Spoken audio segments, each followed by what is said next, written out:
I got to fix that.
That's no good. We need the real version. That version's too slow. Hi, Here we go. It's Marc Messier, and you're listening to Blueshirt Underground Show, the #1 Rangers podcast.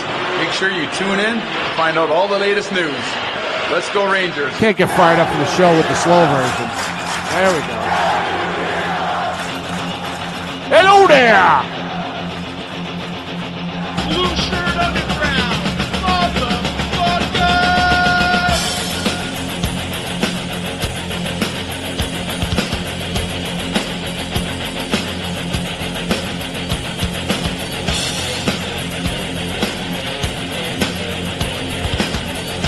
Can't BS a Ranger fan. Can't BS a Ranger fan.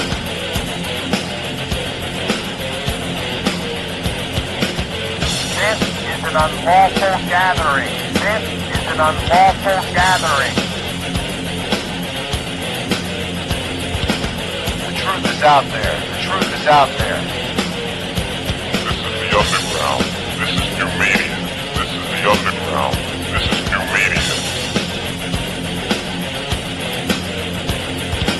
Ranger fans, report to the critical thinking hangar. Ranger fans, report to the critical thinking hangar. And now here is the starting lineup for the New York Rangers. And now here is the starting lineup for the New York Rangers. This is New York Rangers hockey. This is New York Rangers hockey. This is New York Rangers hockey. This is New York Rangers hockey. This is New York Rangers hockey. This is New York Rangers hockey. This is New York Rangers hockey. This is New York Rangers hockey. This is New York Rangers hockey. This is New York Rangers. Good evening, everybody. Welcome to the Blueshirt Underground Show with Jim, and I promise Eddie at some point he will be along shortly. He was having a little technical issue there. That's why we got a late start. I was waiting for him to get it all together, but we didn't want to get deleted as we've had happen before. If we don't start the show within 10 minutes of our start time, they just delete us right off Facebook. So I had to start solo without him, and then I was playing the theme song there through our new soundboard, but we gotta get a different file for that because it just played too slow. So then I had to do it the other way because can't get fired up for the show with that slow version there. It's like a waltz almost because everybody sounds like this. So here we are. Today is Tuesday. It is November 5th. The Rangers have won 2 out of their last 3. How do you like that spin? 2 out of their last 3. The Rangers have won 66% of their last 3 games, or if you're rounding up, 67%. And a disappointing loss last night. I think the Black Cat at Giant Stadium ran across the MSG ice as well. The Rangers with a lackluster performance. The Giants with a lackluster performance. Just a horrible, horrible Monday night of sports. And if you're a Jet fan, it was a horrible 2 days of sports. Because at least we had the Rangers winning on Saturday down in Nashville. Nice win down there for the Rangers. But then it all went to shit, starting with the Jets on Sunday, losing to the previously winless Dolphins. And then we had the Giants last night and the Rangers last night. And as I told Jen last night, I said the Giants would stay in this game just long enough to make me have to stay up well past my bedtime, which they did. And And that's what they did. And when there was 7 minutes left in that game and Dallas scored and made it 30-18, I shut the TV off. I said, good night. And by the time I get into bed, it was 37-18. And I said, well, I didn't miss anything.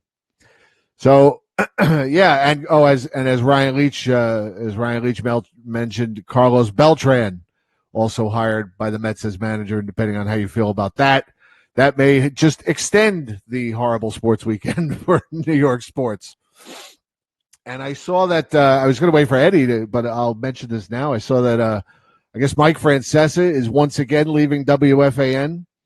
He'll be moving to the radio.com app, which I guess was expected by some, which I believe now makes Eddie and I the longest continuous New York sports-related broadcast on air, because I looked at Joe Benengo and Evan have been together for a long time on the Fan, but Joe took a break because he had some woman accusing him of all kinds of things, and so he took a leave of absence.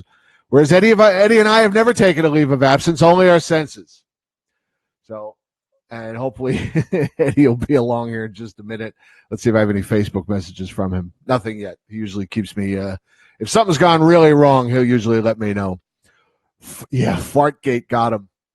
I guess so. I still haven't watched that video that people are talking about where supposedly he farts on air and then he spent 6 minutes explaining how he didn't fart on air, but he also fell asleep on the air and then tried to cover that up for a long time too.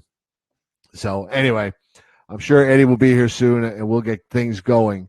For those of you that were inquiring as to my Steve Gelb story, since Eddie's part of it, I don't really have to have him here to tell this story. So how about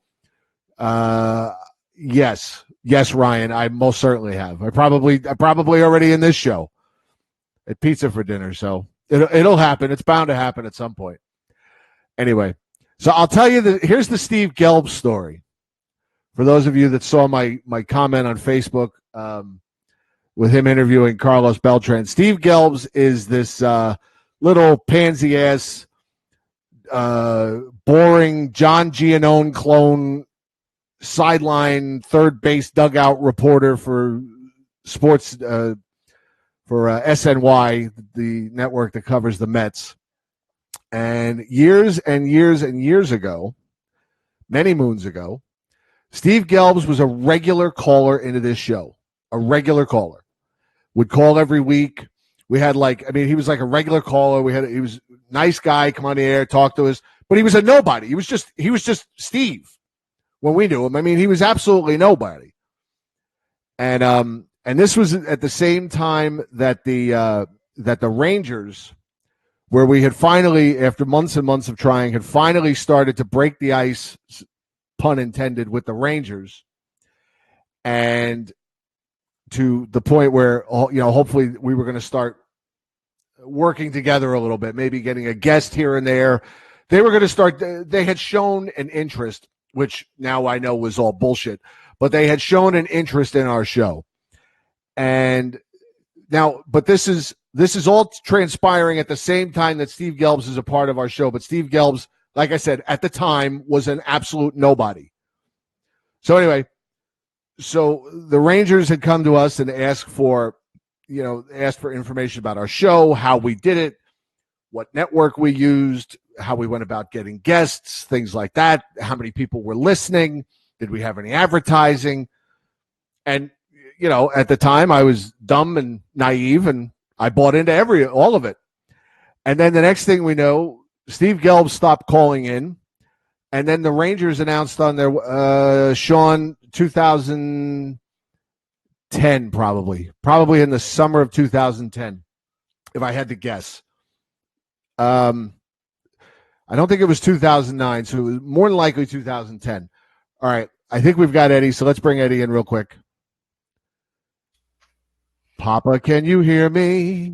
I think I can hear you. Papa, ladies and gentlemen, put your hands together on your feet, like Gloria Estefan said. Here he is, Edward Beauregard Geik. He is here at the fans' request. I am telling the Steve Gelb story. I figured I'd vamp while I was waiting for you. So I'm right in the middle of the Steve Gelb. Vamp away. All right. So you finish your to-go cup there, and I'll tell my story, our story. So then after there goes the to-go cup. So after, Gelbs is like, he's a kid. He's just a kid. And so all of a sudden, Gelbs disappears. The Rangers announce on their website that they're going to have their own podcast. And I can't remember what the name of it was because there's been like 5 other attempts at a podcast by that website ever since. But that they were going to have this podcast hosted by Steve Gelbs and Jim Surtee. And I went ballistic. I went absolutely apeshit over this and came on the show and blasted Steve and blasted Jim Surtee and blasted the Rangers. And a couple of days later, I got this nasty, nasty phone call. I wish I had it recorded. Got a nasty phone call from Steve Gelbs screaming at me. Who do I think I am? How dare I? And I called him every name in the book. So Steve Gelbs is just a horse's ass. He's a piece of shit. And I hope he never gets any further than interviewing Carlos Beltran's athletic supporter on SNY because he sucks. He's boring. He's bald. He's bald. I'm 25 years older than Steve Gelbs, and I have twice as much hair as he does. So, Steve Gelbs, F you. And there you have it. Eddie, good evening, and how are you? How are you? Oh, I'm so disgruntled with technology right now. God, I had everything set up. I was ready to go.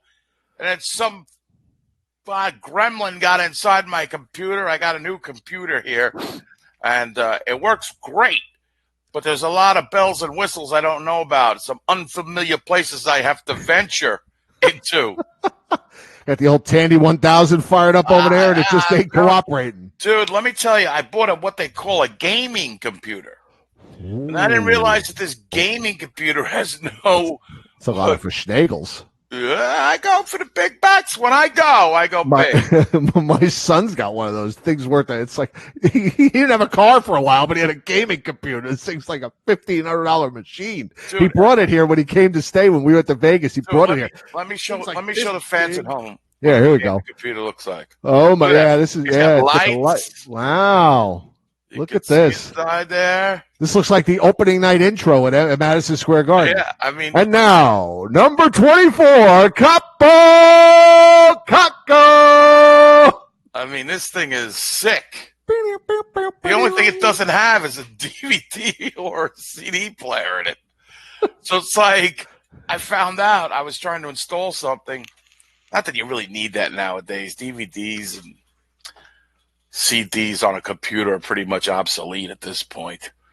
You know, you stream whatever you got from your computer, what have you. But right.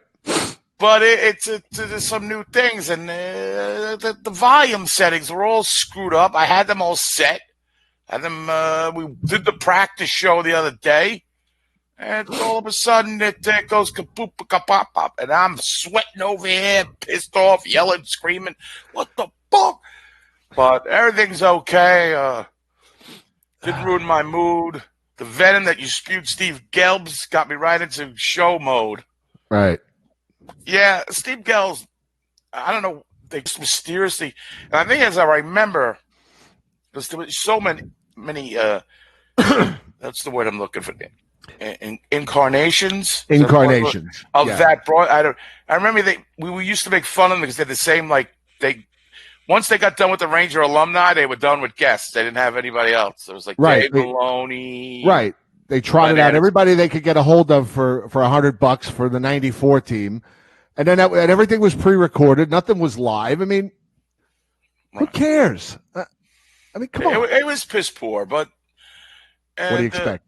Yeah, but Gelbs, wasn't he kind of like hanging around? Was he a banter guy or something? He was like loosely. I don't know. He may have had his own website or something, and I don't think so. Huh? I don't think so. I unless I have the story wrong, he was a complete nobody. He was just. Did he come into our rooms? Steve from Syosset when he, or wherever, when he was calling in. Vinny from Queens. Well, speaking of which, I got somebody. I don't know if you'll remember them. I certainly remember. Do you remember Grabby from the old Block Talks? He recently reached out to me. Yeah, me as well. Mike Carmen. Oh, good. Michael Carmen, I think is his name. Yeah, Mike.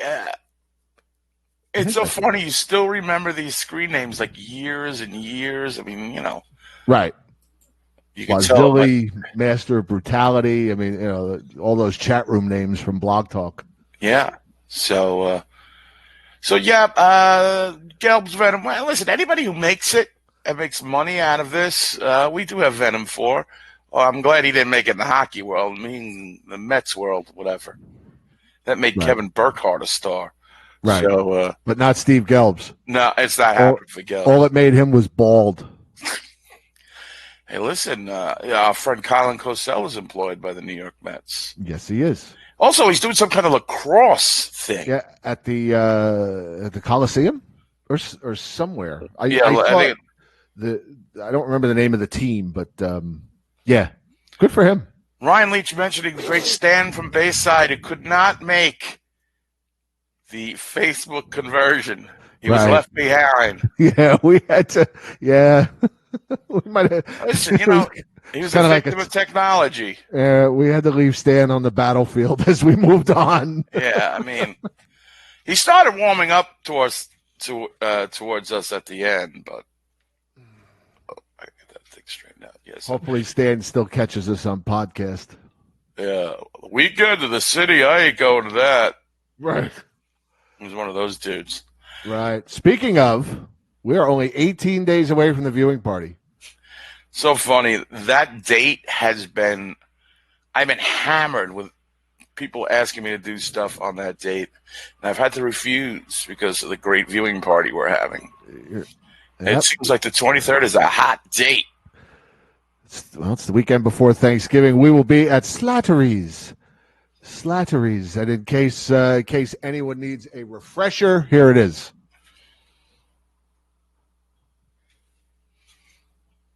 Can't hear it. You can't hear that? As long as they can hear it, I don't care.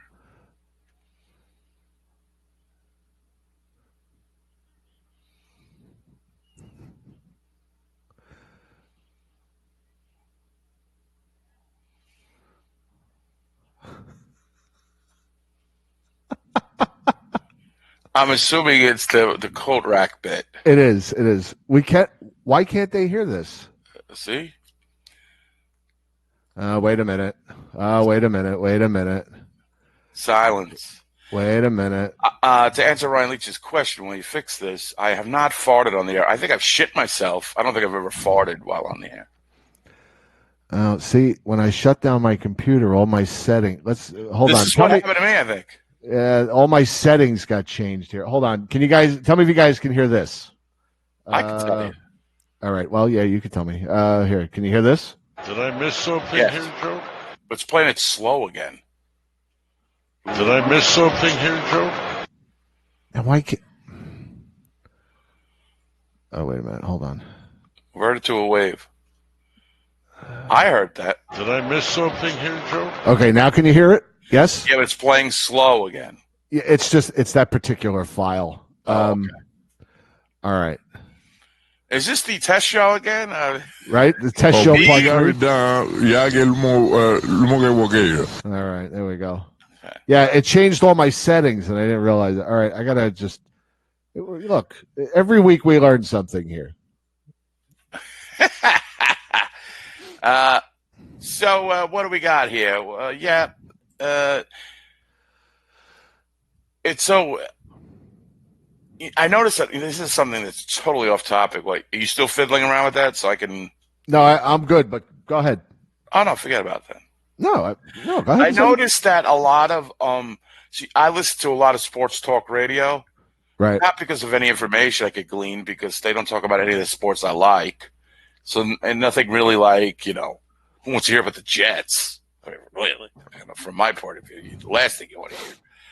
So when they talk about basketball, I notice a lot of these older guys who really aren't hip to what's going on, when they don't know a guy's name, they just call him the kid. Oh, that kid. He's going to get paid a lot of money. Like Francis will go on 20 minutes about the kid. You don't know who he's talking about. Right. Oh, that kid's good for a good payday. Oh, that kid. I think these guys go senile. I think it's a Sam's problem. Now, also, I have a clip that I found. It's from these guys. Their names are what were their names? Boers, and Bernstein, who used to be on a radio station in Chicago called 670 The Score. Mm-hmm. And I found a 3-minute clip where all they do is make fun of Sam Rosen. Really? And this clip is like 10 years old. I can't believe we've never come across this before. It's pretty funny. It's mostly based on his NFL, because they wouldn't, in Chicago, they're not going to know much about his hockey stylings or lack thereof. But it's pretty funny. And it's 3 minutes long. I cut it into 2 pieces, and we could play that if you want to at some point. I thought it was pretty funny. We played towards the end of the show after. What a show. Right. And I told Cutsy to come on with trivia later because I have something special for him too. You gonna blow him up? You got the sound? No. I have nope. There's something very nice for him actually. He's gonna love it. Wow, he's gonna love it. So, all right. So we had this game last night. I don't know where you want to start. You want to talk about Nashville? I mean, we talked about the Nashville game a little bit the other night. But that wasn't an official broadcast. I mean, Right. Is this? I mean, not so far, but it's headed that way. We're still working on it. So Kid Kreider. Sorry. That was Michael Silvers. That was a good one. Well, yeah, let's start with the Nashville game. I mean, they were terrific. I mean, they played 3 periods of solid hockey. I was so stunned by the age of the average age for the Rangers was like, was it 7 guys under 21? Yeah, 7 guys 21 or under. I mean, that is absolutely nuts. It is. And you go into Smashville, and that place is an intimidating place to play. Crowd's got some wacky chants. I don't know. I mean, listen, I would frown upon that stuff, but since we're in like such a sanitary napkin of a Madison Square Garden now, where you can't do anything, everything is muted and stifled, and all emotion is gone. Let those fans have their going nuts, whatever. The only thing I don't like is the "Hey, you suck" chant after Nashville scores. I did see that you were. Which, first of all, when you're losing, don't chant "Hey, you suck." That's true, because that's just stupid. But I can't get on them too hard because our fans honor an Islander every night, 42 nights a year. So, so what can I say? Yeah. It's what hard. Can I say? Yeah, and it's just to touch on last night. I heard like 3 Potvin sucks chants. I didn't even hear 1 Let's Go Rangers chant when they were down. Yeah, it's like Rock was telling us last week that 2.5 periods they didn't do a "Let's Go Rangers" chant. So we have, as fans, we've really got no place to say. At least these fans are involved and in the game and allowed to do a lot of this stuff. You say suck at Madison Square Garden, you'll wind up downtown getting booked. In the Hooskow. In the Hooskow for terrorist threats by saying, hey, Kessel, you suck. Right. So, who knows? The culture, Sam, the culture. So the Nashville game, again, I thought it was a turning point, and I think a lot of people who were riding the Fire Quinn, which we deemed a little bit hysterical. Right. Preposterous. It was preposterous. It showed that the Rangers did respond to what the coaches had told them. Right. Absolutely. And I was very impressed by the Rangers. And led by Georgiev, which he played a hell of a game. I mean, and it kind of started to stoke the fires about who is going to be playing the net. Does it change the dynamic and who's playing net? And we'll talk about that after last night's performance by Georgiev. Does it change? Does it stay the same? Your opinions, what you think? I don't think it's changed your opinion. Well, I know Hank is playing, at least from what I heard yesterday, was that Hank is scheduled to play. He was, before yesterday's game even took place, they said Hank would play tomorrow night against Detroit. Right. And I'm fine with that. Georgiev plays 3 games, Hank plays 1. Georgiev plays 3 games, Hank plays 1. That's how you rebuild. That's how you do it. You don't do it with a 38-year-old goaltender in net. How are these guys going to learn to play together? How are they going to grow together? We're going to let this guy get 50, 60 starts for 2 years and then just go away and then, start all over with a new goaltender? No. This team has got to start moving on without Henrik Lundqvist and without Marc Staal.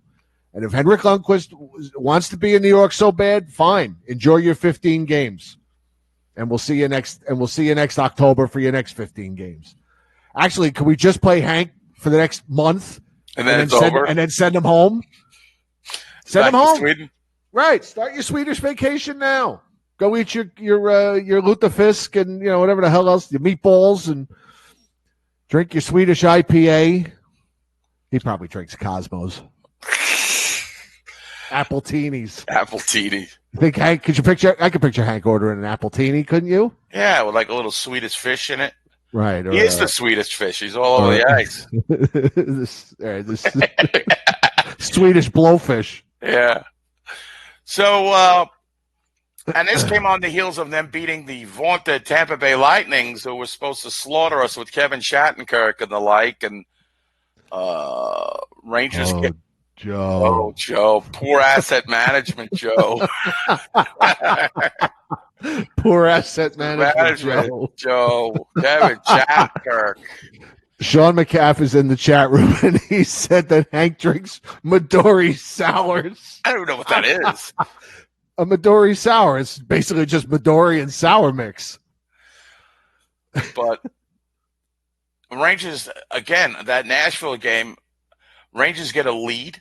They hold on to the lead. The third period, there's a little bit of pushback, but once again, now, granted, I think the Rangers they didn't play Rinne. They played against Soros. George Soros. And he's not very good. But he played pretty well in that game, like all Ranger opposition goalies do, like Nielsen played last night. Right, Harry Nielsen, what do you have, 52 saves last night? Yeah. And between that and the Nashville win, and it quieted the masses who were ready to storm the castle and call for everybody's head, Gorton, this or the sanity prevailed, and I think most of us just didn't get too crazy. And you got a couple stories. You got coming after that game, return of Filip Chytil. Chytil gets his second goal. The heater gets us all excited. Possibly a second line center. Wouldn't it be great if when Zibanejad comes back, to have the most hated productive Ranger in history, Ryan Strome, maybe be the second or third line center. If Chytil can carry his weight, the Rangers are not as bad at center as we once thought. I do not understand the venom for Ryan Strome at all. They're already talking about trading him. What are we going to get for him? Because he's in a contract year. Well, see, that's he's going to be the next Nemestikov, who nobody likes, and then they'll bitch about it when he's traded and they don't get enough back for him. Get rid of Nemestikov. He sucks. That's all we got for Nemestikov. That's right. It's the most ridiculous fan base in sports. It's pretty bad. Really again, although I do know one hockey team that has a more ridiculous fan base than the Rangers. There's got to be. Oh, there's one. Oh, yes. They play in all 5 boroughs. Yes. The Staten Islanders. They're upstate this week, the Warwick Islanders. By the way, the SUV is gone from the Barclays Center. What happened? They had to sell it to pay for the rent? I don't know. They had to pay the light bill. Payments? They had to hawk it. Yeah, They put it on Craigslist for sale, gently used, only driven back and forth to the gate. Yeah, it's gone apparently because they're there tonight. This is one of their 13 on their world tour. This is one of their 13 shows in Brooklyn. They're like Billy Joel at the Garden. You know, they have what do they call residencies? Right. Yeah. They don't really actually have a home. They have a residency at different arenas. Right. Yeah. Tonight they're at the Barclays Center, and in case nobody heard, tickets were $6. In case you didn't hear, $6 tickets, my friends. $6. Wow, that's amazing. It's quite a franchise, quite a fan base. Yeah. What support? What support? What loyalty? Right. I think the U.S. invading Grenada had more support than the Islanders too. Yeah, that was kind of a wacky war. That's like when the England invaded the Falkland Islands. Right. Another big war. But getting back to the whole Ryan Strome thing now, see, this is what I like and I don't like about being a fan of a hockey team in 2020 as opposed to 1980. Is that now as a fan, I have to worry about contracts. I've got to worry about ELCs. I've got to worry about term. I got to worry about all this stuff. NMCs. NMCs. What are we getting for him? They got this guy Strome traded already. They got him what he should get. If they re-sign him, it's an abomination. If it's anything over, not anything not in between 2 to 4 million. I mean, it's already like we're fucking 12 games in. Right. I got to worry about all this shit. I'm just worried about the guy playing now. And right now, I think he's filled in admirably. He's been nothing but an absolute steal from the Edmonton Oilers. He plays the power play. He's playing the first line now, and he kills penalties. What else do you want from this guy? This guy is not a premier player, but he's producing. So why aren't we just reveling in now? Why don't we just enjoy him now? Why do I got to worry about the future? I mean, it's sports, for Christ's sakes. Everybody wants to play GM and all this stuff. Stop with that. It's a video game mentality.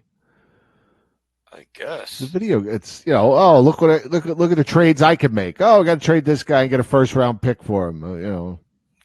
They traded. They got Ryan Strome for a guy who isn't even in the NHL anymore. They're lucky Jeff Gordon didn't get charged with a felony for that heist. That was a fantastic trade. I mean, we sit here and we bemoan these bad Ranger trades for years. I don't understand. Why don't we revel in these ripoffs that we're getting recently? I'm not saying it's not happening every week, but I'm watching these trades. We got Libor Hayek out there. I mean, he's playing fantastic. Where we get Hayek from? I always get these trades mixed up. Bruins, right? Bruins. Rick Nash. Nobody's mentioning that. Rick Nash, who did nothing in the playoffs and then retired. Right. So we got Ryan Strome emerging. Yeah, he played all right last time. I mean, he hit a point. I think his streak was broken. But, these are good things to worry about. Why do we have to hate somebody on our team every year?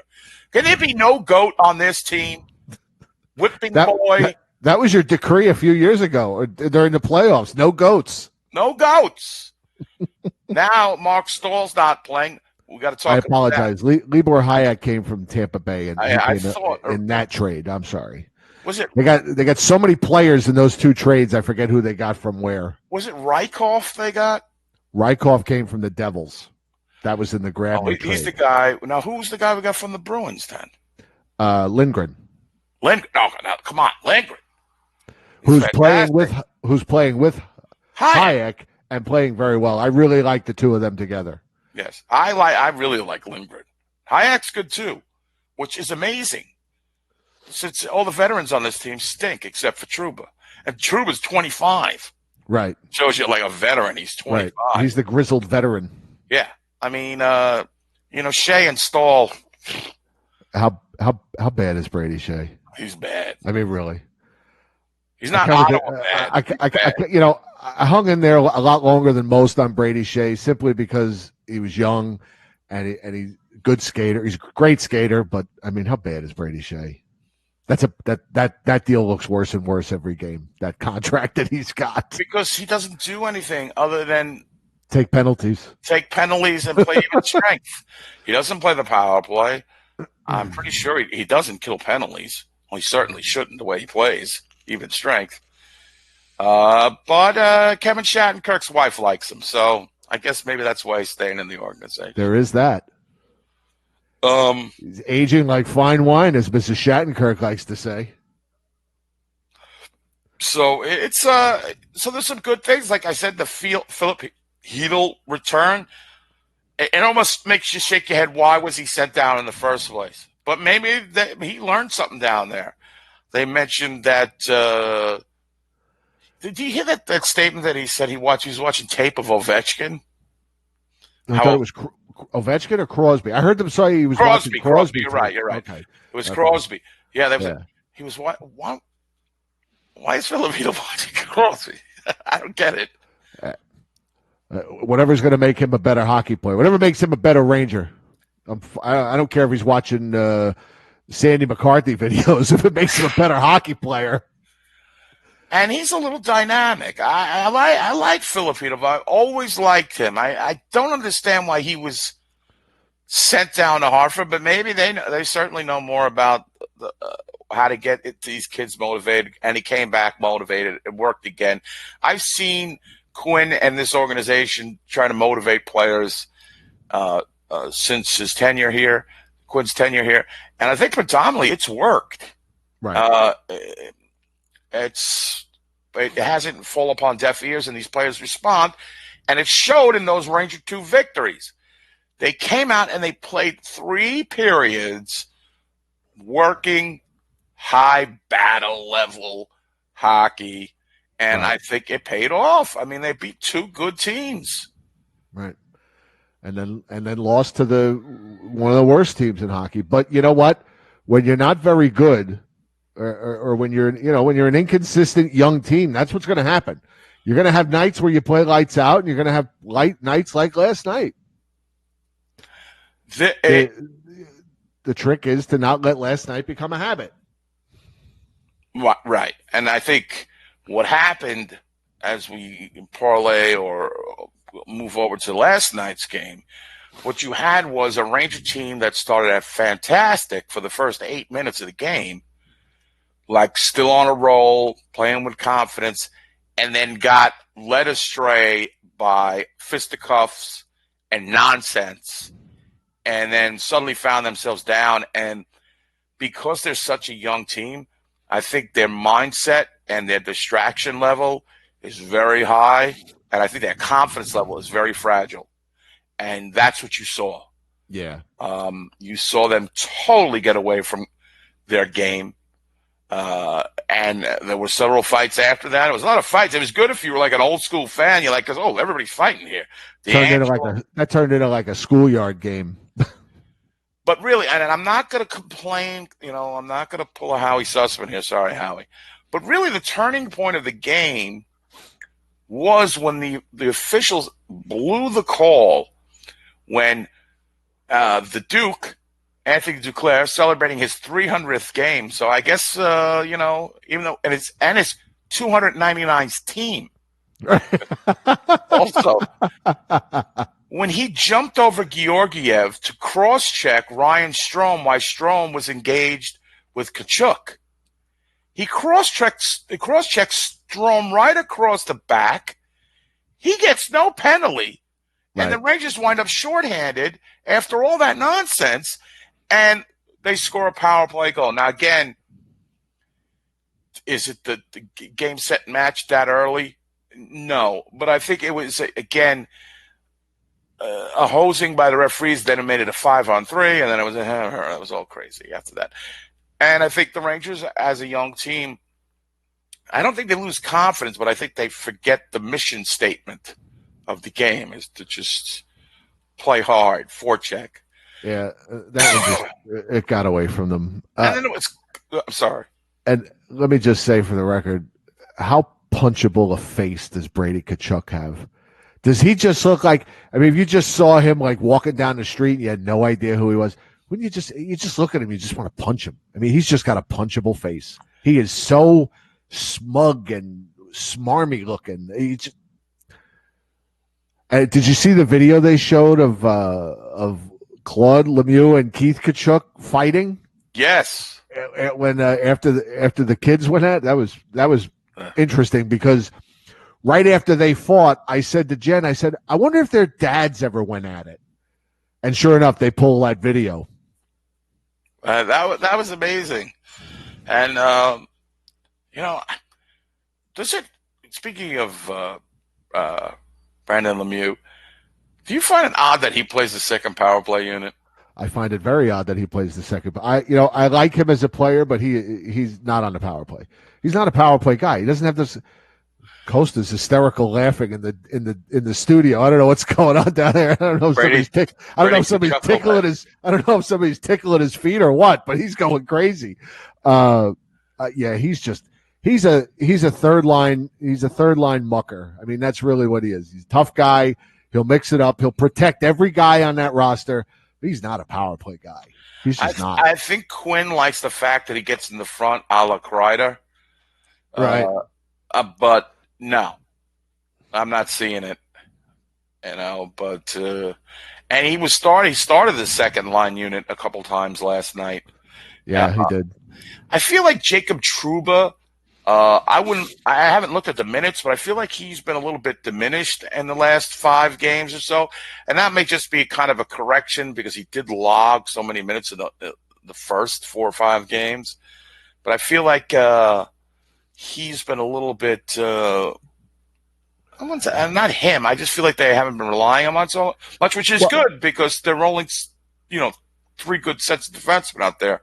I think that's it. He played 19 minutes last night, which was fourth best on the team. Mm-hmm. But as long as why Brady Shea has more ice time, albeit it's not much, but why Brady Shea has more ice time than Jacob Trouba, I have no idea. But he's got Fox and Shea and D'Angelo are also getting over 19 minutes of ice time. So I just think it's a matter of now he's got some other guys that he feels right now that he can trust, so he doesn't have to put Trouba out there for 25 minutes. Yeah, I think that's probably the case, which is good for us. I mean, you don't want to break this guy down yet at 25. I mean, you don't want him playing 26 minutes a game where he doesn't have to. Now, in that game last night, I also thought that Georgiev should have come out and played that puck on Peugeot. Listen, I'm not going to nail him to the cross for it because I don't know what would have happened either way, but there was a long time that puck was just going down the ice. He should have come out. Yeah. And then there was just like goals like that, like that goal, and I don't know. It was a shit show. It really was a shit show. Like things just got away and went sideways real quick. And listen, and then you had to hear about their freaking coach there, whatever AJ Foyt, whatever his name is, that guy. Oh, what a coach he has! They work hard. You better work hard. You've got freaking Tyler Ennis on that team. Come on, I mean, Bobby Ryan, who scored, of course, Bobby Ryan. You got like guys that were good like 10 years ago, and of course the Mesnikov scored. His 5th goal of the season, by the way. Yes, he's on their power play. Right. I mean, and that Peugeot is just so freaking annoying from that playoff a couple of years ago, 3 or 4 years ago, and it just was. It was an annoying fest. You had Tkachuk all smug, and you had every annoying idiot ex-Rangers score. Duclair is causing havoc and not getting. He's there. I'm just saying, Ottawa stinks. And then, of course, that Nielsen, who's like career like 4-1, 5-1 against us, he plays really well too. Right. So, it's weird. They had that playoff series, not the one 2 years ago, but the one before that went 7 games. I can't remember what year it was, but there was some pretty bad blood between the Rangers and Ottawa in that series. And that's the series where when they won it, we had audio of Hank like screaming "fuck you" to the crowd. Do you remember that? Yes.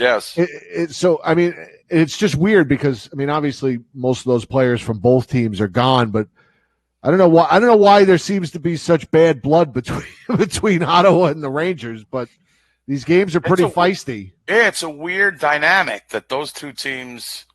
Yeah, it might have been 2012, Jeff, somewhere around there. I mean, it had to be, yeah, probably because I don't think it was. It was before AV, so yeah, probably 2012, something like that. Update right now here. It looks like apparently Nemestikov has scored again against the Islanders. Oh, beautiful! I love it. Will we get a 16th round pick for him?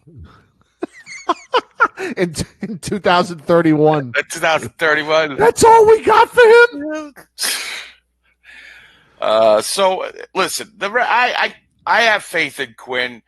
It's going to be a long season. It's going to be a roller coaster ride. I would like to see them get on a hot streak. If they play with Zibanejad, you have to realize Zibanejad, they won these games, the 2 games and then this one, without Zibanejad in the lineup. Zibanejad's a difference maker. His coming in makes the whole. Maybe it's good we got a chance to see what Ryan Strome could do, what Chytil could do. Maybe without the injury, Chytil's not up. So again, I'm not throwing a parade, but I'm glad they respond to the coach and the coach's will. That's what I want. I pretty much just have, off the top of my head, I have one last thing to say about these last couple of games. Chris Kreider, breakaway against Nashville, 3 feet away, hits the post. Can we just start? Can we start moving on from him too? And then it was funny because Nashville, I forget who it was on Nashville. A couple of minutes later, they hit a post, but theirs was from like the blue line, and Sam's like, "Oh, both teams hitting posts, Joe." I'm like, and I said, "Yeah, but Nashville did it from the blue line. Kreider did it from the crease."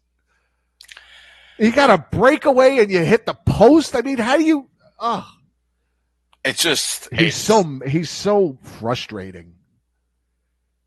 It's not frustrating if you don't even get your hopes up when he gets up. I don't even get up. I just look at, how is he going to fuck this up? And then it's like, he just, I don't know what it is.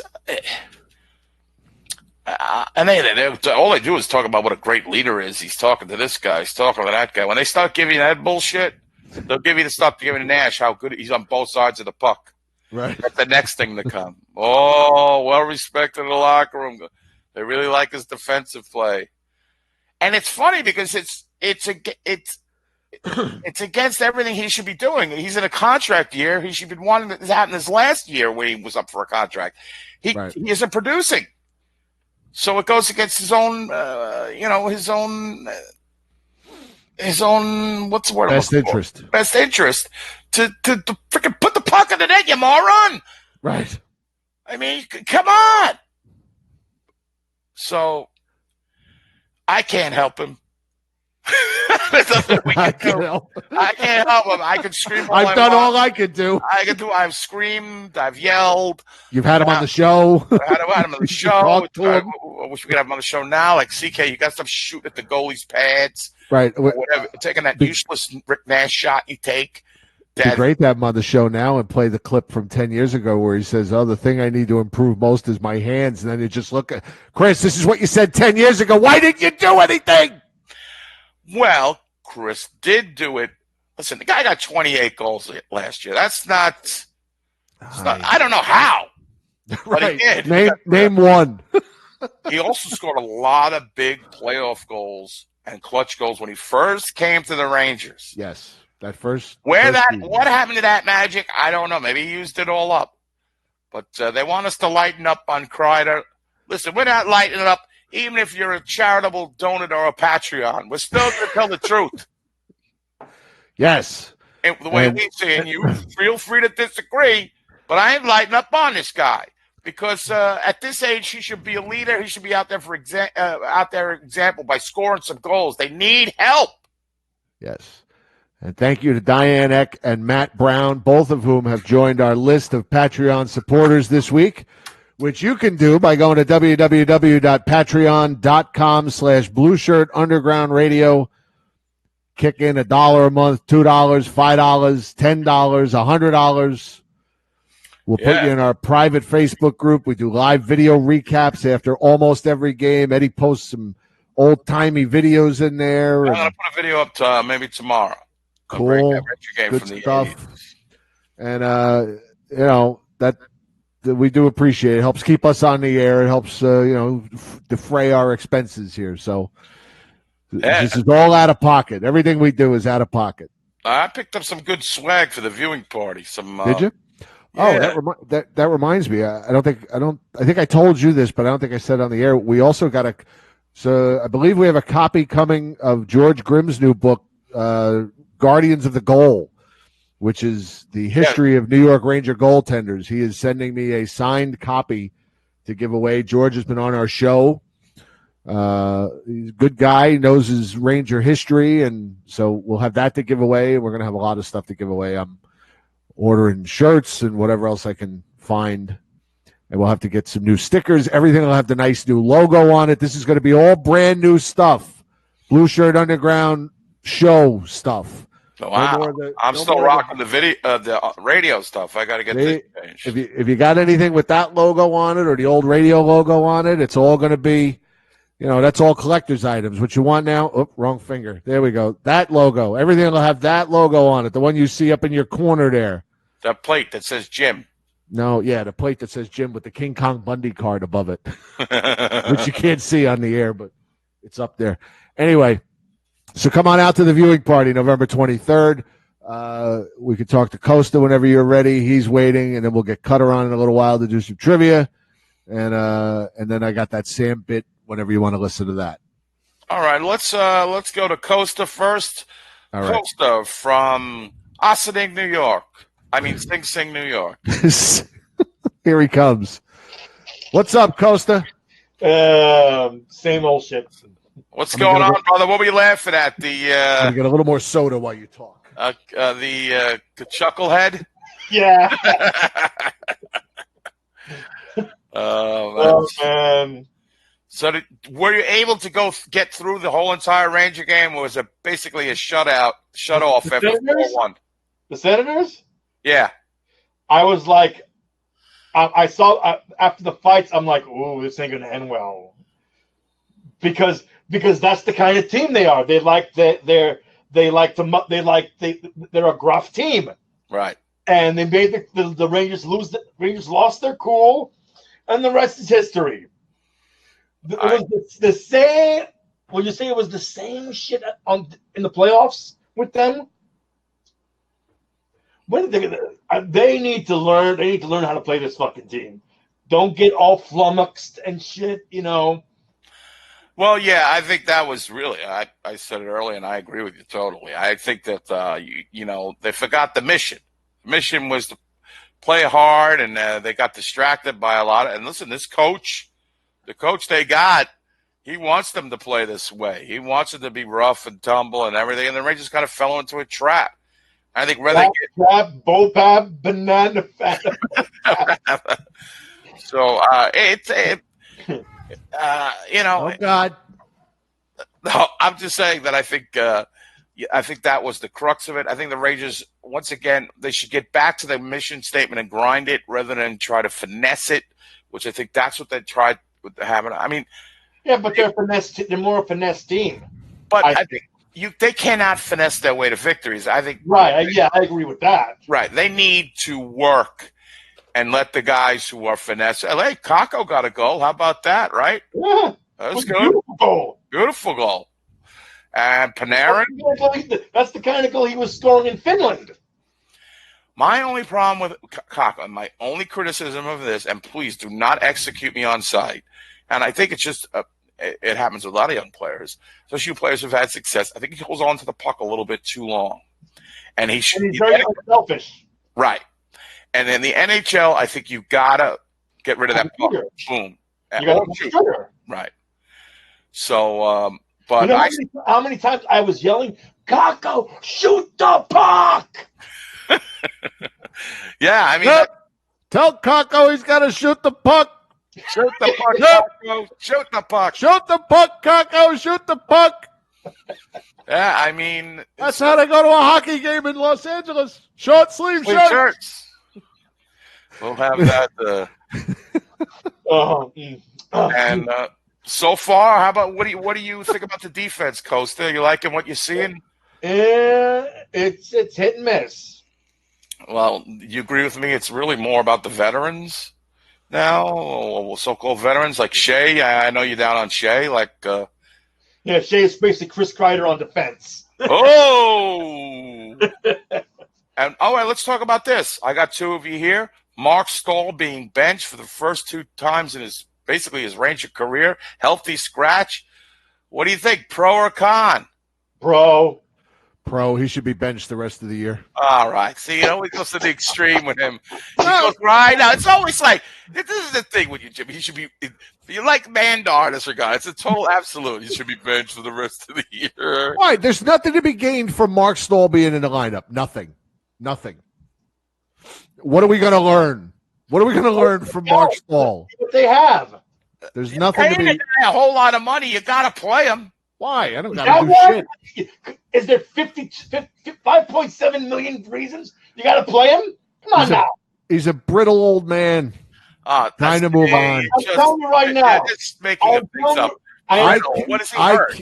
I care more about the name on the front. The name on the front means a hell of a lot more than the name on the back. I am telling you right now. When Stahl's you don't have a choice, so go ahead. When Stahl's contract is up, he's retiring. I'll put money on the line right now. Why wouldn't he? Would you love Marc Staal more than you already do if he retires at the end of this season? So he comes off the cap.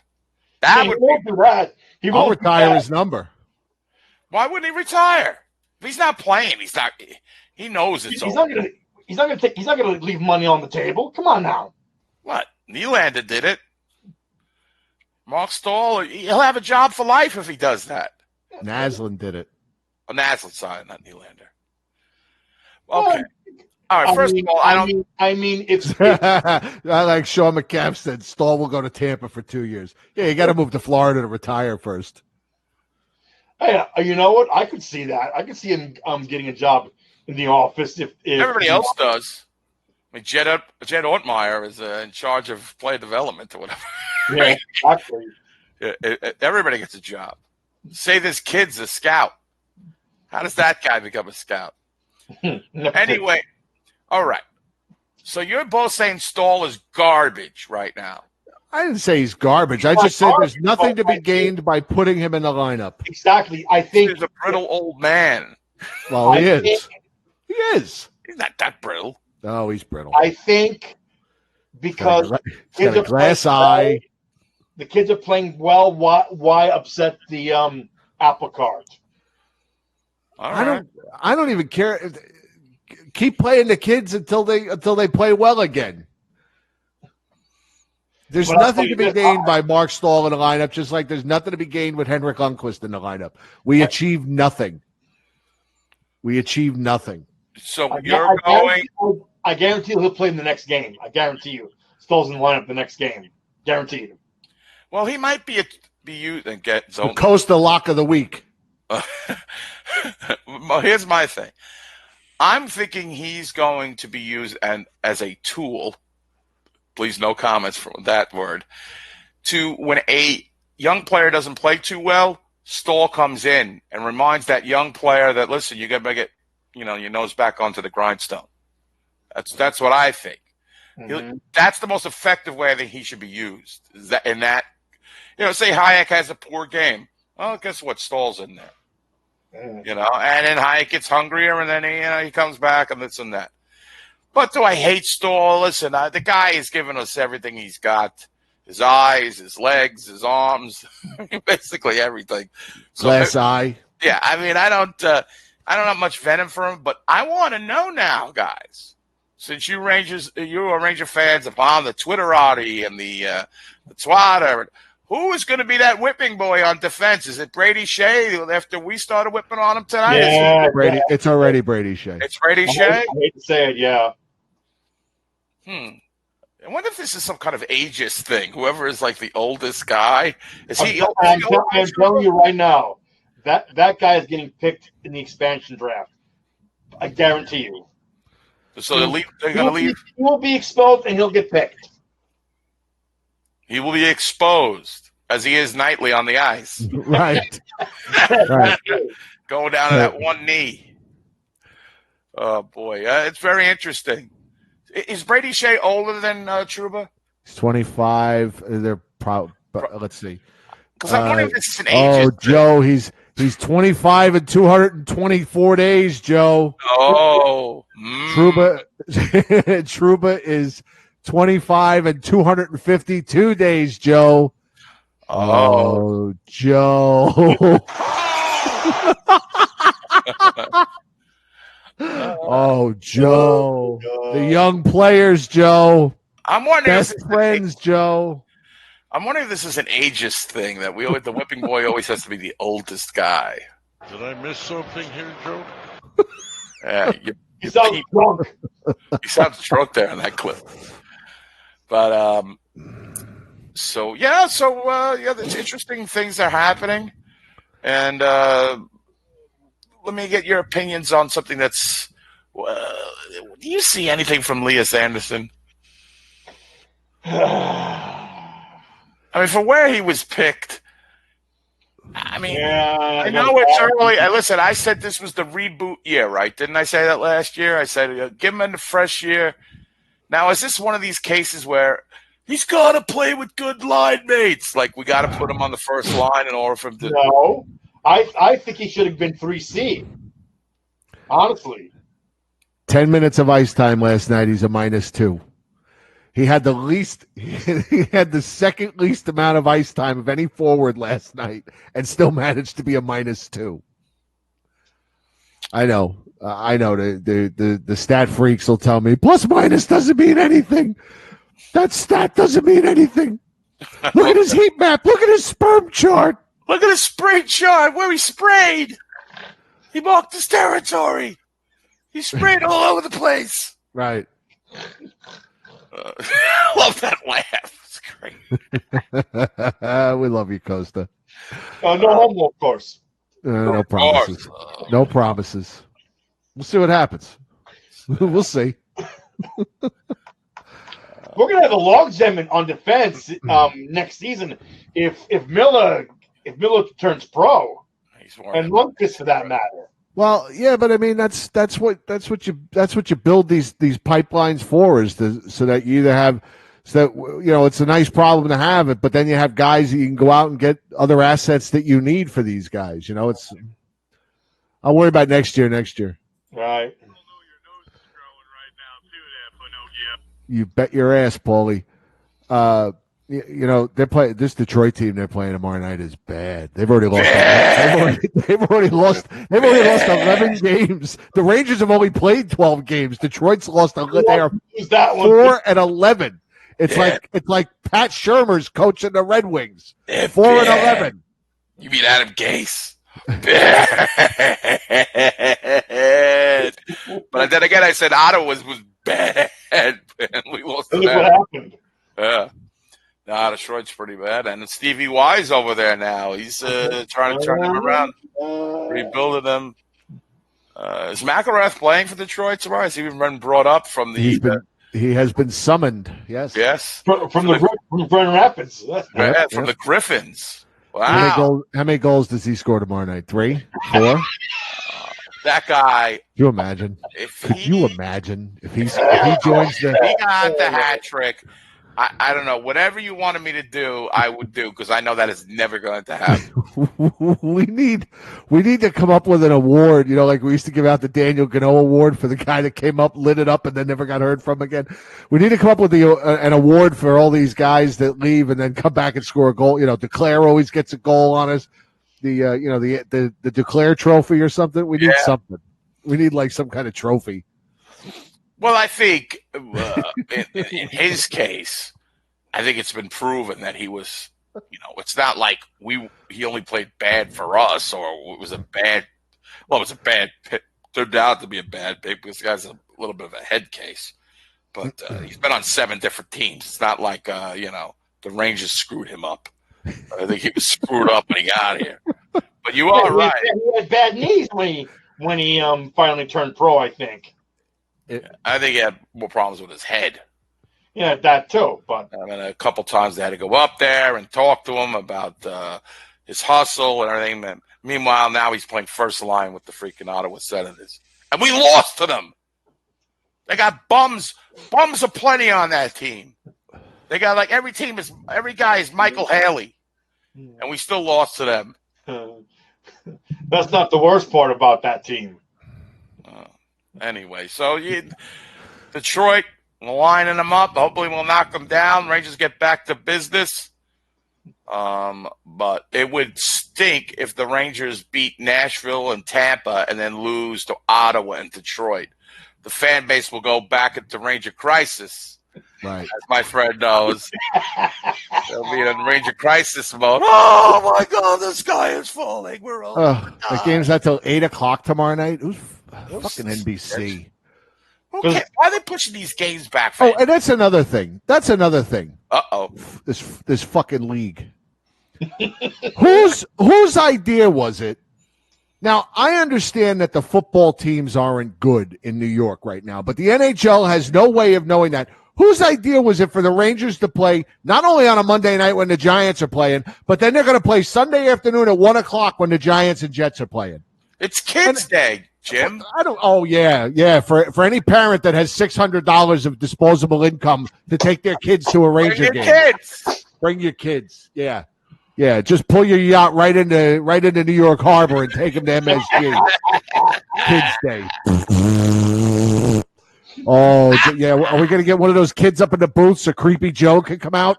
Oh, it's only a matter of time, kid. Oh, I see you got your little tough skins on there, huh? There, Mikey? Oh, you want to sit on Joey's lap? You want to sit on Want to feel what high sticking's like? Oh, you want to? All right, hey. Kids Day just got turned into a real Christmas. You know what? Hey, little Freddie. Let me tell you something. If you don't like kids, like I like my friends' kids, but I don't like kids in general. The malcontents, as my friend here calls them. When you go to that Kids Day, I made a mistake of going to a Kids Day game. It's a fucking horror show. These malcontents are running wild. They're eating cheese fries. They're eating sushi. They're yelling in your ear. They're not even watching the game. They're on their phones. They're on their fucking tablets, whatever they're on. They're just running around. I thought we were the malcontents. How are the kids the malcontents? They're not old enough to be malcontents. They are. They're malcontented with the whole world. They don't get what they want immediately. They're flipping out. Us, when we were kids, we got nothing. We shut up about it. I was afraid you got fat. Yeah, you got beaten up. Sam, we got little Frankie Abundanza here from Syosset for Kids Day. You like movies? You like movies about gladiators, Frankie? Have you ever seen a grown man naked? Oh, all right. It's just Oh God. All right, Costa. Anything else? Real quick, have you seen the ticket prices for fucking Rangers, Islanders, Rangers, Devils at the fucking at the Croc and the fucking and the old barn? No, they're not $6. Now you know why the Islander fans and the Devil fans don't go to the fucking games. Why don't I know? What are the prices? Update me. $100. It's the Rangers. The Ranger fans are buying the tickets. Yeah, but $100 is a bargain for a Ranger fan. But then don't complain. Then they shouldn't complain that they can't draw. They don't complain. They think they are drawing the delusional Islander fans. Right. Meanwhile, go look it up. Google NHL attendance. Man, They are it's 30th in attendance. Only Ottawa is worse in attendance.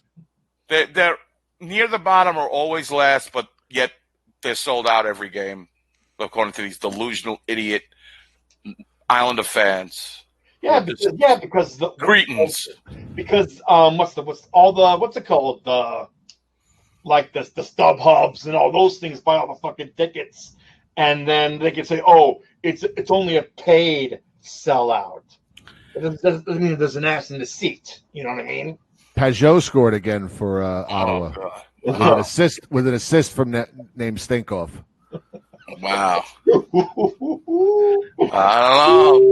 Oh, Joe. Oh. He was expendable. You got to get that $200 to pay Tony D'Angelo.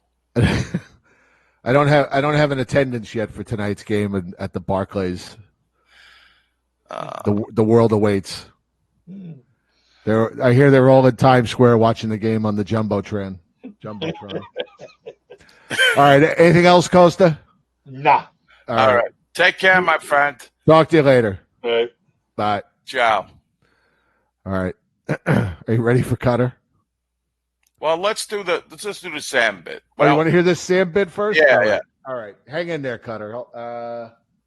Where is it? All right. I'm just going to play part one. I thought part one was funnier than part two. All right. I've located cream cheese with chives. That's what he was doing. We are in Toronto, one of the great cities of North America, enjoying NFL football. Yeah, right after And Kreplach soup. There's been some great names come out of Canada. Great kickers like Mike Vanderjack of the Colts. Drunken kicker. Liquor. How about Steve Christie of the Buffalo Bills from Hamilton, Ontario? Bad. Eddie Murray from Halifax, Nova Scotia. Who cares?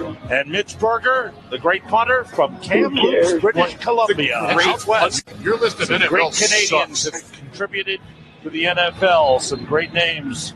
Eddie Murray contributed. It's the baseball Eddie Murray. Mitch Berger is a great name. He's a great punter. Tell you, he was getting some money from the city of Toronto. Yeah, he had a big. And he was acting as if tickets were still available. If you're watching at home, come on down. Come to join Toronto. me in Toronto. I'll be here signing autographs and there's drinking something wrong with seltzer. There's something wrong with Sam. Well, then you know what? If it's so gorgeous, open the damn roof. What's so tough? What's so tough about that? I'm in football mode, and I'm in Cincinnati. One of the great cities. It's been a good day for Bears fans, longtime fans, Dr. Roland Madansky. A great day for all of my medical team. Also in Buffalo. Also for Dr. Bernie Gishwitz, who gave me my colonoscopy. A great day for him, finding polyps and removing them. Oh, my God. Isn't that great? Oh, that's fantastic, man. Do you want to hear part two, or you want to? Why not? Part two. Let's go. Let's try it again. He, too, is enjoying Also- the festivities. Hey, Matt, it's Sam Rosen with Fox Sports. Also remove Pollitt. Yeah. Well, we missed Sam last week. I always enjoy visiting with Sam because Sam catches me up on what America's truly all about. The coach loves it. Yeah, there you go. My periodontist, Irving Goldblatt, is here as well. Wait a minute. I really appreciate the game that Mike Marsh is calling today. I got to be honest with you. And we've seen him a few times this year, all the deep routes, all the routes that take forever, and the Rams championship playbook and all that stuff. Mike Marsh has coached this football team, and this game plan dictated towards his talent. And I think it's good stuff. 27 runs, 31 passes. And a shout out to my favorite anesthesiologist, Rajiv Ramaswamy is here. Well, again, doesn't he have like a single doctor? Goy? Can he go to a Goy? We are in Toronto, one of the great cities of North America, enjoying NFL football. You can't go? If it's a Goy, you can't go? What? Don't make assumptions based on the names. You don't know. That's you're just assuming. I am assuming. You're judging a book by its cover. I am assuming. You want to run those names by me again? Make your case for me? Well, I think Rajiv Ramaswamy is probably, technically not a Gentile. How about the other three, though? Well, though, Roland Medansky. No, that could be. I don't even know the actual guy. No, but he keeps us in tribe. He goes to a virtual doctor. I like Sam. I just think Sam sometimes. I'd like to thank the firm of Michigan and Michigan for helping me with a probate case. My own, in fact. I passed away some time ago. And the firm of Trotskoff and Trotskoff. Oh, man, that's great. Yeah, that's very good. I can't believe we never found that before. That's like 10 years old. I was just saying, I'm crying. Jacket. I'm crying. I'm laughing so hard. Oh, my God. Roland Michigan. Wow. Oh, my God. Oh, man. My eyes are tearing up here. Wow. I wish. Yeah. Well, unfortunately, they don't do their show anymore. I think one of them. I think they were both writers in Chicago, and they just gave them a show. And what was their names again? It's Boers, Boers. I guess that's how you would say that. And Bernstein. Okay. And they were on 670 The Score in Chicago, which is still a station, but they're not on it anymore. They haven't been on since 2016. All right. Well, that was very funny. That was pretty funny. And they were riffing there. They were coming up with stuff. That one dude. My periodontist. I like that if it's such a greght day in Toronto, why do they open the roof? Right. Mitch Berger, a great Canadian. All right, let's go down. Let's get to Cutter. All right. Speaking of great Canadians. And he's near Toronto. He's from Kitchener, but close yes. enough. Now, Cutsy. Yes. Good evening. Good evening, sir. It's a good thing those two guys did that 10 years ago. If they did that now, I would stomp down to Chicago and kill their testicles. Whatever. Okay. You insult Canada. You don't do bits. The Kickers are, they're all Canadian. That's true. Roy Girella was from Saskatchewan. Big kicker from the 70 Steelers. All right. Are we going to do, you got trivia ready for us? Yes, I have trivia. All right. Hang on. Here we go. I got something for you. Ready? Here we go. And now, friends, it's time for Beat the Bird Brain with that bastion of banality, the king of confusion, the master of the minutia, and the dean of dopiness, Jeff Diamond.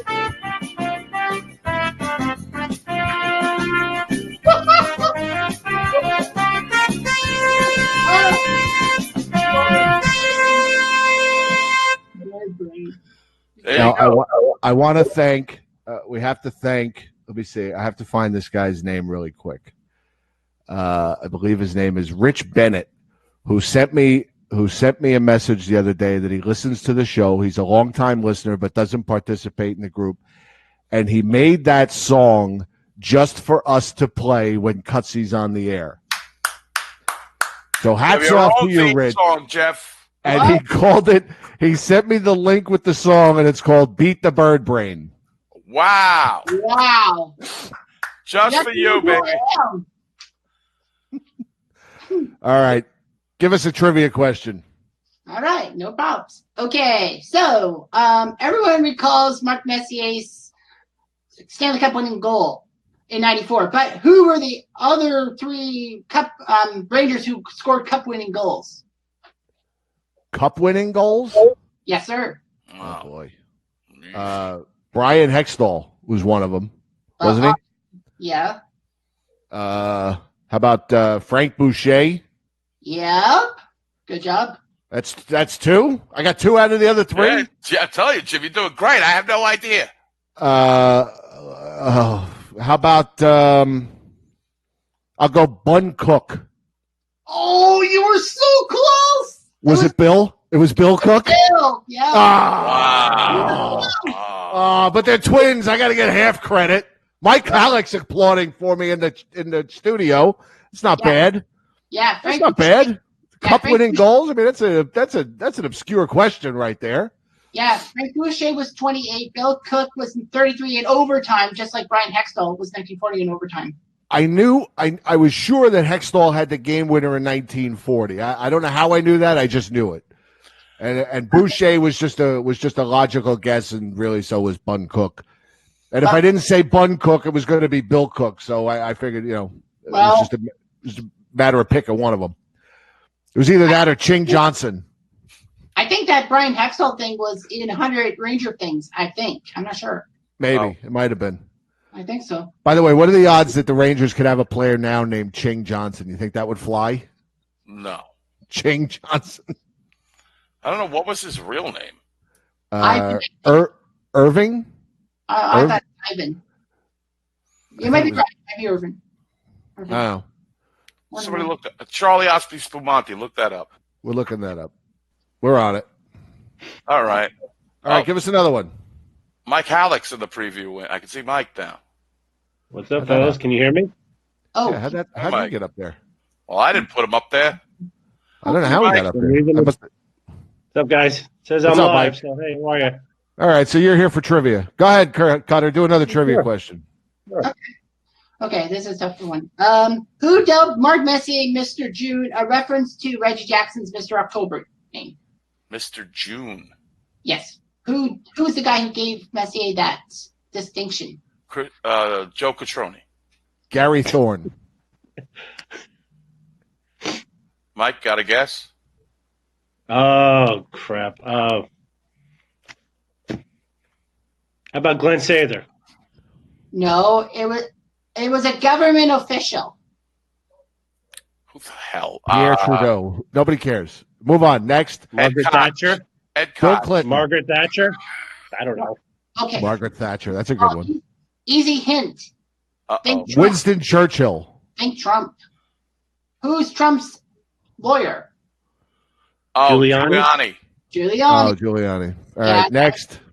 That question sucked. Next. It was an By the way, Cutter, do you have a chair?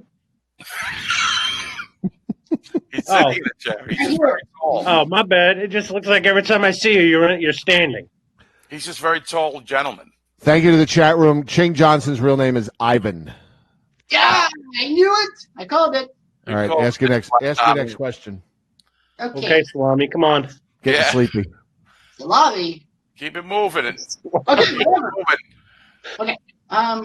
Okay. Frank Boucher was the leading scorer in the 28th Stanley Cup Final. And general manager Lester Patrick stepped in as a goalie for a game when Lauren Chabot was injured. But who was the lesser-known, unsung hero in that series? Well, I don't know why they say it, but what? Who was the goalie after Lauren Chabot got injured? Why are you asking us 100-year-old trivia questions? I mean, really? Who was Warren G. Harding, Secretary of State, when he ran unopposed against Calvin Coolidge? You need to know your damn history. But this is 100 years old. I mean, I can watch our numbers going down. You got to give me something. You got to give people a name they know. Look in the 70s, maybe. You got to aim for your target audience. Your target audience is 150-year-olds. Right. Isn't there like a table of contents that says 1970s or something? I mean, unless Emil Francis is listening to this show. Come on, give us another trivia question. Play his music again. Come on, tick, roll boom. him up. You didn't answer the other question, so.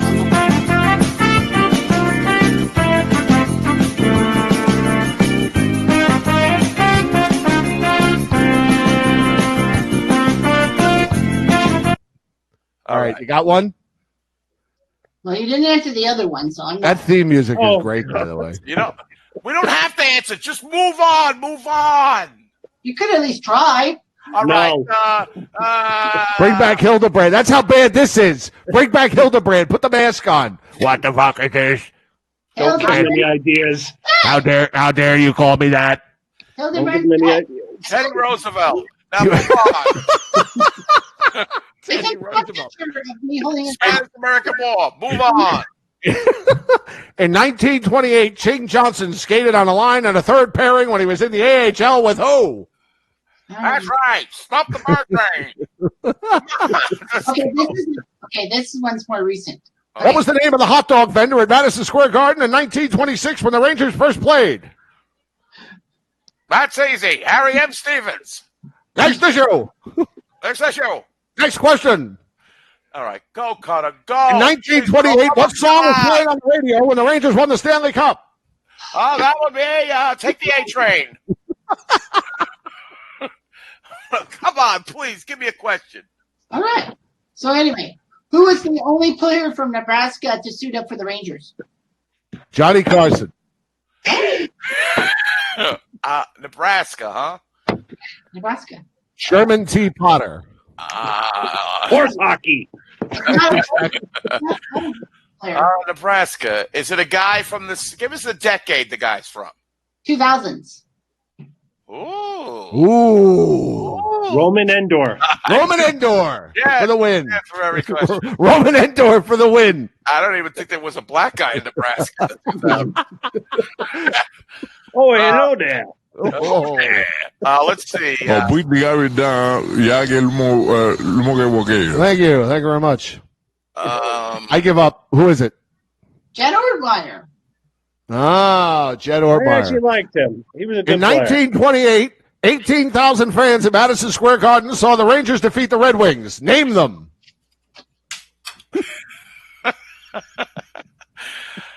Anything else there? You got another one? Can you brush your hair the next time you come on this show? Let him go El Natural. That one thing. It looks like he brushed it with a firecracker. No, I don't brush it. No, really? Oh, it looks good. You're in a constant state of bedhead. But I can't talk now. I really can't talk. All right, give us another question. This is your last one, so make it a good one. Oh, you want another question? Yes. Something more recent. We wanted your thoughts on the Syrian conflict. Of course, we want another question, you wacko. Name the only Secretary of Labor to attend a Ranger game at Madison Square Garden. That'd be Francis P. Peacock. 1931. So you don't want an old one, do you? No. Oh, my God. In 1932, Franklin Delano Roosevelt created the WPA. Which New York Ranger went to work on the Hoover Dam? Oh, Lord, save me. I'm sorry. I'm just. The human traffic cone is back. Isn't there a table of contents, an index, something in the back, and say 1970, 1980? 70s? Okay. I got one from the 70s. All right, give it to us. Hey. Do it. All right. So, anyway, as a lot of people know, the Rangers were in the finals in 1979 against the Canadiens. But what moment turned things around for the Habs in Game 2 after the Rangers won Game 1? Would that be LaRock getting hurt in warm-ups or something, right? Didn't he get hurt? Dryden got hurt. Then LaRock had to start. You're right, Jim. No, he LaRock replaced Dryden in Game 1, and then he was ready to come off the bench for Dryden in Game 2. Oh, he's right. Yep. Kitchener's own Doug Riceborough knocked him in the warm-ups. Fantastic. All right. Thank you, Cutsy. We love you. Cutter. We love you. We will see you next week. Wait, hold on. Okay. Play a theme song, though. Where's the thing I requested, Jim? The 1992 thing? I haven't had time. You want like a 5-minute blurb on the 92 team. It's 27 years ago. I gotta have time. I don't have time. I promise I'll get you something. 1 minute, you told me like that I didn't have to do it until like you said I had time for this, and now you're asking me like every 3 hours when I'm going to have this ready. You got me on a deadline. I already have a job. I've done all the teams. I'm just waiting. I'm very sorry. I know. I'm holding up this. The world awaits this 92 tribute video that you're doing, and I'm holding the whole thing up. Wait. All right. In 1942, the Rangers sent 5 players to World War II. Can you name 3 of them and their serial numbers? I'm out of here. We love you. Oh, shit. Oh, Cutsy. Finally out of it. You're right. Exactly. Yeah, exactly. Cutsy to the world. Wow. All right. What's on your mind, Mike? I'm going home. Yeah, right. Screw you guys. I'm going home. What's going on, Mike? Not much, guys. Not much. That was. It's always funny. Yeah. Like us. Well, yeah, it's unintentionally funny, and then we make it funny. Wasn't trying to be insulting when I said firecracker. But, that's why I tell him don't do bits, because he'll just come on, and then Eddie and I create the bits around him. Yeah, I still got to give him that. Well, now what's the name of the show he's doing now? The Bird Brain? Stump the Bird Brain? Stump the Bird Brain. Love it. That was, well, Rich came up with Beat the Bird Brain. Beat the Bird Brain. Okay. Right. Yeah. Maybe we should turn the tables on him next time, and we give him some questions, because he thinks he's a trivia maven. Right. Yeah. So I don't know what you guys were talking about before. Thanks for listening. No, got to eat, my man. Yeah. Got to eat. Just giving you a hard time. I know. I'm giving it to you right back. But I'm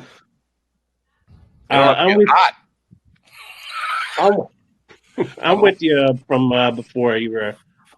I think the last show we're talking about benching Lundqvist. I think it's time. They got to find a way to get rid of him and move on.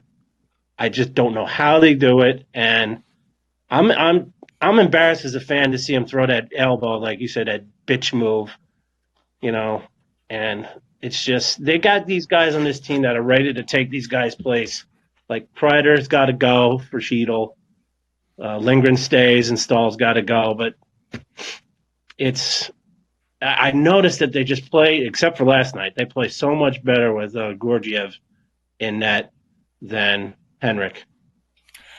Yeah, I mean, I think now what I was discussing with Jim, that maybe these guys can be used as a tool. Like, for instance, if Hayek or Lindgren doesn't play well, then Staal steps in. Right. Kind of like more of an incentive guy, because there's really no reason Marc Staal should play other than maybe to, kind of because of his contract. You got to play a guy you're paying, but to justify his contract. But at this point, when you're developing a team, he should be kept on the outside looking in, and a motivation for the young players that if they don't play well, they're not going to play. Quinn said it's a meritocracy, and if you look at it so far this season, I don't think Marc Staal's played well at all. He doesn't deserve to play. And I don't think Lundqvist, it's hard. It's a small sample size, but I don't like his attitude as a leader. It doesn't send the right message to young guys it looks like, and it appears to me that he has a problem with losing, which, listen, I want a player who has a problem with losing, but when he's throwing all these fits and these diva tactics, I think it doesn't look good as a leader. And I think Georgiev certainly has outplayed him probably last year and this year so far. So Georgiev, by the meritocracy, theory, should be playing more. And hopefully that'll be Quinn's biggest battle, is to actually say, listen, Henrik, you're not going to be here after next year. So I've got to get these guys ready for after you're done with the Rangers. So, yeah, I agree with you.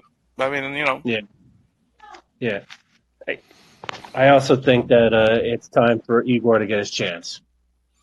Well, he's playing very well in the AHL. We'll see. I would like to see him getting, and I don't know how much Benoit Allaire is working with him down in Hartford, but guys, I got to go. I got something going on here. I'm sorry. Okay. I'll see you later. All right. No problem. Bye.